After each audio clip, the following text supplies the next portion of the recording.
Video like जरूर कर लीजिए और ऐसे वीडियो लगातार फ्री में पाने के लिए चैनल को तुरंत सब्सक्राइब कर लीजिए और बेल आइकन को जरूर टैप कर लीजिए ताकि आगे भी सारे वीडियो आपको मिलते रहे। यूट्यूब में फॉलो करते हैं तो प्लीज ये वाला फ्री टेलीग्राम चैनल जरूर ज्वाइन कर लीजिएगा। सारे नोटिफिकेशन सारे अपडेट यहीं पे आते हैं, ध्यान रखिए। नमस्कार दोस्तों, एग्जाम प्रिपरेशन के यूट्यूब चैनल पर एक बार फिर से आप सभी का मैं प्रियंका बहुत बहुत स्वागत करती हूँ।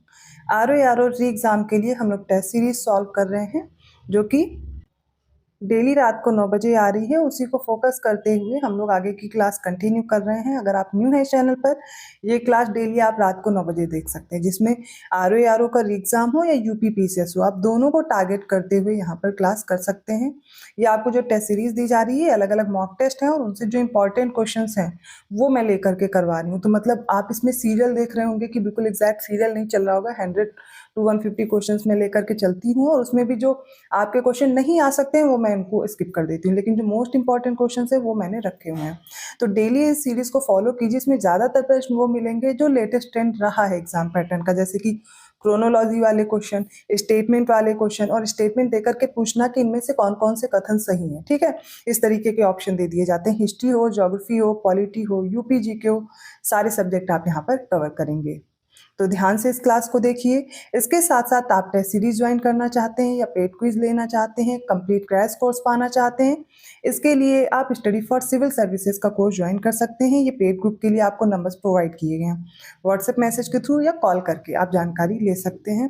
कोशिश कीजिए अभी जो आप पढ़ रहे हैं उसको रिवाइज कीजिए, साथ में अच्छे से प्रैक्टिस कीजिए। प्रैक्टिस के लिए आपको टेस्ट सीरीज अवेलेबल कराई जा रही है, जो कि आपको पता है जो अभी लेटेस्ट ट्रेंड रहा है यूपीपीएससी का और बदलता जा रहा है, तो उसके अकॉर्डिंग आप खुद को तैयार कीजिए। आप वही पैटर्न फॉलो कीजिए, ना कि आप अलग से ऐसा कंटेंट पढ़ रहे हो जो आपके एग्जाम के लिए इंपॉर्टेंट भी ना हो और आपका टाइम वेस्ट हो जाए। ठीक है, तो आपको अब इतना पता होगा, आप एग्जाम देते हुए इतना समझ गए होंगे कि आपको कैसा ट्रेंड और पैटर्न रहा है और कैसे आपको कंटेंट अपना चूज करना है। ठीक है, इसके अलावा मैं जानकारी देना चाहूँगी, अगर आप कोर्स लेना चाहते हैं स्टडी फॉर सिविल सर्विसेज का तो ऐप डाउनलोड कर लीजिए। ऐप से आपको कोर्स मिल जाएगा जिससे आप आसानी से परचेज कर पाएंगे और ज्ञान सर कूपन कोड अप्लाई करेंगे तो डिस्काउंट भी मिल जाएगा।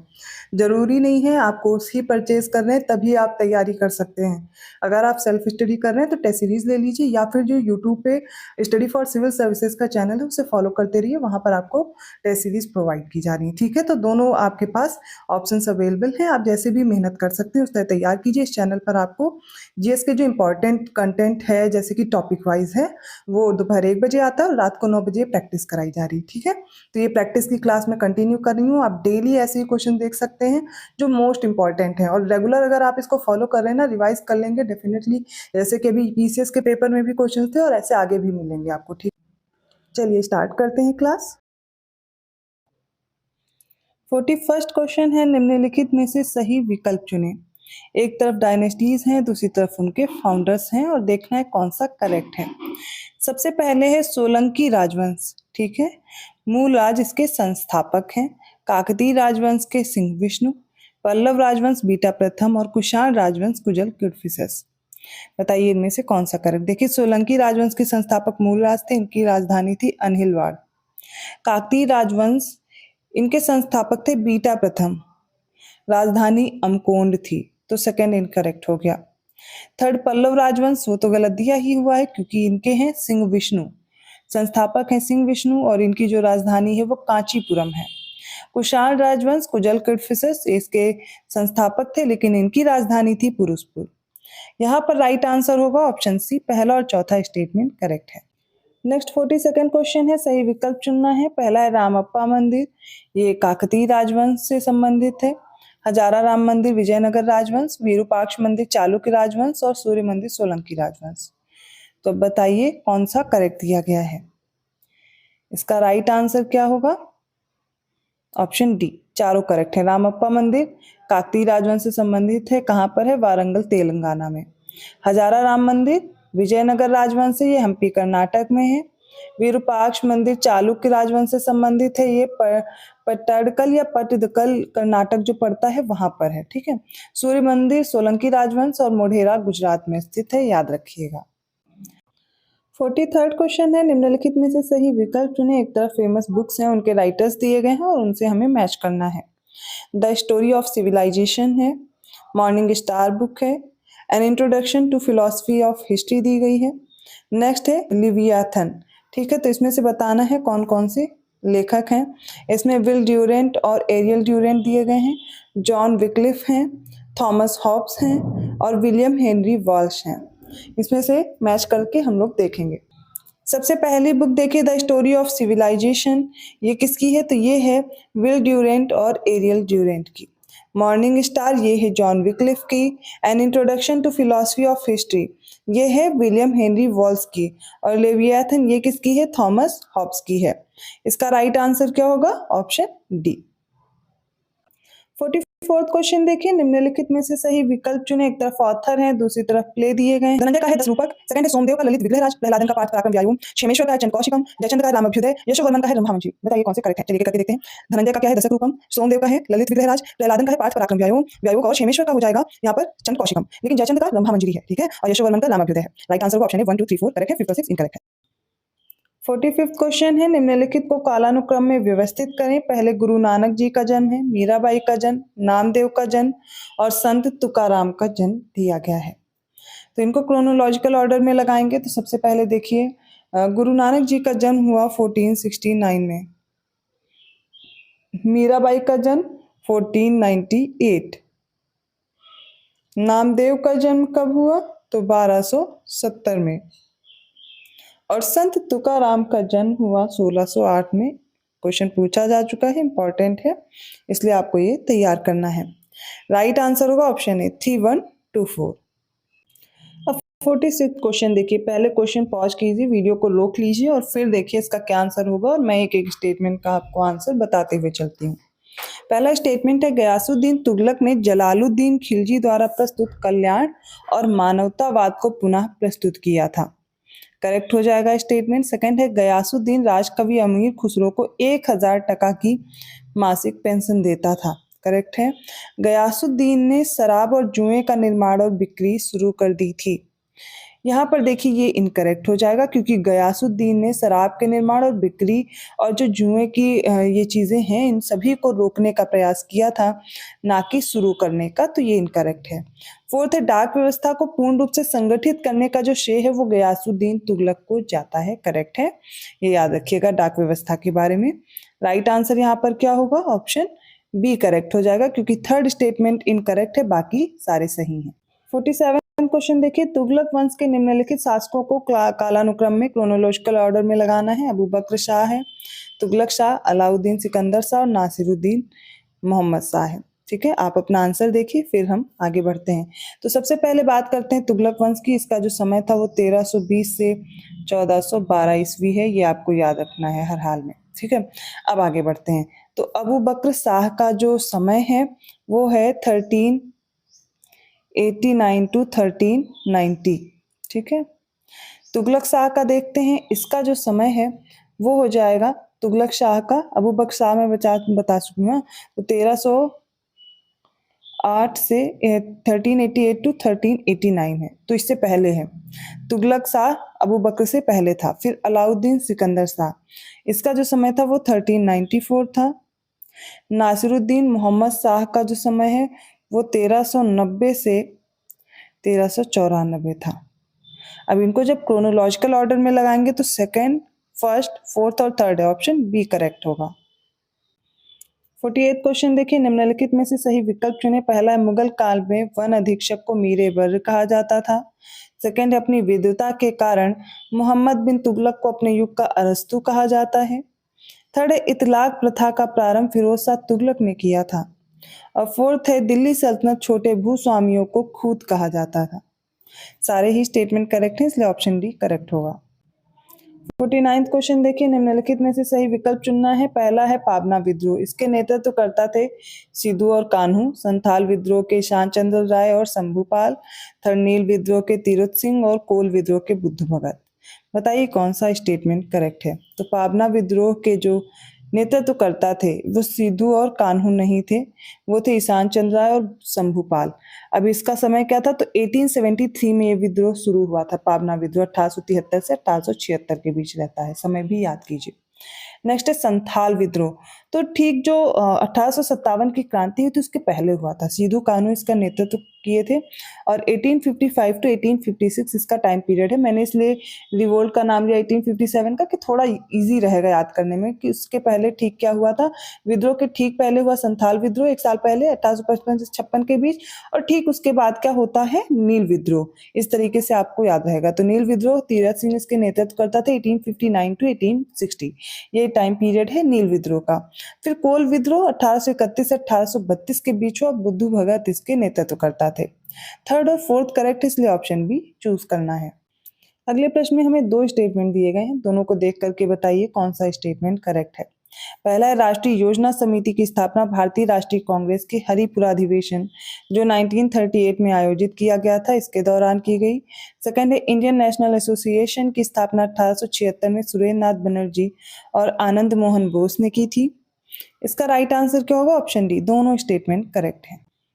51st क्वेश्चन है, सही विकल्प चुनना है। पहला स्टेटमेंट है फिरोज शाह तुगलक ने मोहम्मद बिन तुगलक की स्मृति में जौनपुर नगर को स्थापित करवाया था। सेकंड है बहलोल लोधी का उत्तराधिकारी इब्राहिम लोधी लोधी वंश का सर्वश्रेष्ठ शासक माना जाता है। करेक्ट आंसर हो जाएगा ऑप्शन डी, केवल पहला स्टेटमेंट करेक्ट है। दूसरा क्यों इनकरेक्ट है, क्योंकि बहलोल लोधी का उत्तराधिकारी जो सिकंदर लोधी था, इसको लोधी वंश का सर्वश्रेष्ठ शासक माना जाता है, ना कि इब्राहिम लोधी को। 52nd क्वेश्चन देखिए, निम्नलिखित में से सही विकल्प चुनना है। पहला लॉर्ड माउंटबेटन, इनके समय पर गांधी इरविन समझौता हुआ। रीडिंग के समय पर काकोरी ट्रेन डकैती हुई। वेवेल के समय पर सीआर फॉर्मूला आया और इरविन के समय पर जून 3 प्लान आया। ऐसे क्वेश्चंस मैं शॉर्ट्स में भी कराती हूँ, तो आप जो डेली शॉर्ट्स आते हैं उनको भी जरूर फॉलो कीजिए, एक ना एक इम्पॉर्टेंट क्वेश्चन आपका उससे कवर हो जाएगा। सबसे पहले देखते हैं गांधी इरविन समझौता कब हुआ था, डेट याद कीजिए। क्रोनोलॉजी में लगाने को आता है ना 1931, तो 1931 के समय एक और घटना हुई थी, याद रखिएगा। तो 1931 के आसपास जो समय किसका था, इरविन का था। ये गांधी इरविन समझौता बहुत इंपॉर्टेंट है, इसलिए नहीं भूलेंगे। तो 31 के समय इरविन था, तो यहाँ पर माउंटबेटन गलत हो गया।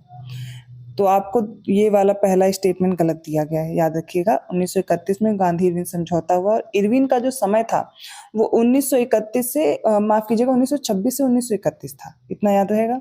अगले पे बढ़ते हैं, काकोरी ट्रेन एक्शन, ये 1925 में हुआ था। और अभी मैंने आपको बताया 1926 से 1931 इरविन था, मतलब इरविन तो नहीं था, पहली चीज क्लियर हो गई। अब इस समय रीडिंग का समय था, तो रीडिंग का जो कार्यकाल है वो 1921 से 1926 के बीच है, ठीक है। और 1925 में काकोरी ट्रेन एक्शन हुआ था, करेक्ट हो जाएगा। वेवेल के समय पर सीआर फॉर्मूला दिया गया है, सी राजगोपालाचारी फॉर्मूला जो आया था, तो सीआर फॉर्मूला आया था 1944 में और वेवेल के समय पर ही ये आया था। और वेवेल का जो टाइम पीरियड है वो 1944 से 1947 है, ये भी करेक्ट है। अब इरविन के समय पर दे दिया गया जून 3 प्लान, तो अभी मैंने डिस्कस किया कि जून 3 प्लान, पहली बात तो इसकी डेट देखिए तभी समझ में आएगा। तो 3 जून 1947 को आया, तो 47 के समय तो बिल्कुल भी नहीं हो सकता यहाँ पर इरविन का समय, क्योंकि 1931 में खत्म हुआ। तो ये जो जून 3 प्लान है 1947 में आया था और इस समय माउंटबेटन था, ठीक है। कौन था, माउंटबेटन था। माउंटबेटन का टाइम पीरियड 1947 से 1948 था। यहाँ पर करेक्ट आंसर क्या होगा, तो वो हो जाएगा ऑप्शन ए, दूसरा और तीसरा करेक्ट है। आपको मैंने डेट बताई है, अगर आपको नहीं याद हुई एक बार में तो वीडियो स्लो कर लीजिए या दोबारा रिपीट करके, लेकिन ये डेट जो क्वेश्चंस में दी गई है इनको जरूर तैयार कर लीजिएगा। 53rd क्वेश्चन है, निम्नलिखित में से सही विकल्प चुने। पहला है निम्नलिखितों के समय पर सविना अवज्ञा आंदोलन का निलंबन हुआ।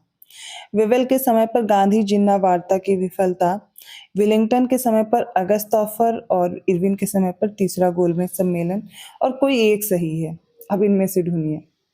देखिए इसका राइट आंसर होगा गांधी जिन्ना वार्ता की जो विफलता है वो वेवेल के समय पर हुई थी। ये कब हुआ, तो ये घटना हुई है 1944 की, 1944 की, 1944 में। और इस समय वेवेल का समय था, अभी मैंने आपको बताया भी था, वेवेल का टाइम पीरियड 1944 से 1947 था। ये तो करेक्ट हो गया। अब बाकी देख लेते हैं। तो सबसे पहले अगस्त ऑफर की मैं बात करूं 1940 में, आप लोग को डेट याद होगी 1940 में अगस्त ऑफर, क्योंकि कई बार ये क्रोनोलॉजी ऑर्डर में लगाने के लिए आया हुआ है। तो अगस्त ऑफर 1940 में समय था लिन लिथिगो का, ये लिनलिथिगो का टाइम पीरियड है 1936 टू 1944। तो पहले लिनलिथिगो रहता है, उसके बाद वेवल आता है 1936 टू 1944, याद रहेगा। अगला देखते हैं अब तीसरा गोलमेज सम्मेलन। तो तीसरा गोलमेज सम्मेलन कब हुआ था? 1932 में हुआ था, 1932 में, ठीक है। 1932 में तीसरा गोलमेज सम्मेलन हुआ। तब याद करने की कोशिश कीजिए कि 1932 में कौन था? तो था विलिंगटन। कौन था? विलिंगटन था तीसरा गोलमेज सम्मेलन के समय।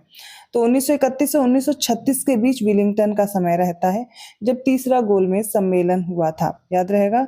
ठीक है, चलिए आगे बढ़ते हैं। आगे है अब अगला जो बचा है सविनय अवज्ञा आंदोलन का निलंबन। ये कब हुआ था? तो ये हुआ था 1931 में, 1931 में। और 1926 से 1931 का जो समय है वो इरविन का है। तो इरविन के समय पर हुआ था सविनय अवज्ञा आंदोलन का निलंबन, ठीक है, याद रखिएगा ऐसे। राइट आंसर क्या होगा यहाँ पर? Option B. 54th क्वेश्चन देखिए, फिर से क्रोनोलॉजी में लगाने के लिए क्वेश्चन दिया गया है, इंपॉर्टेंट है।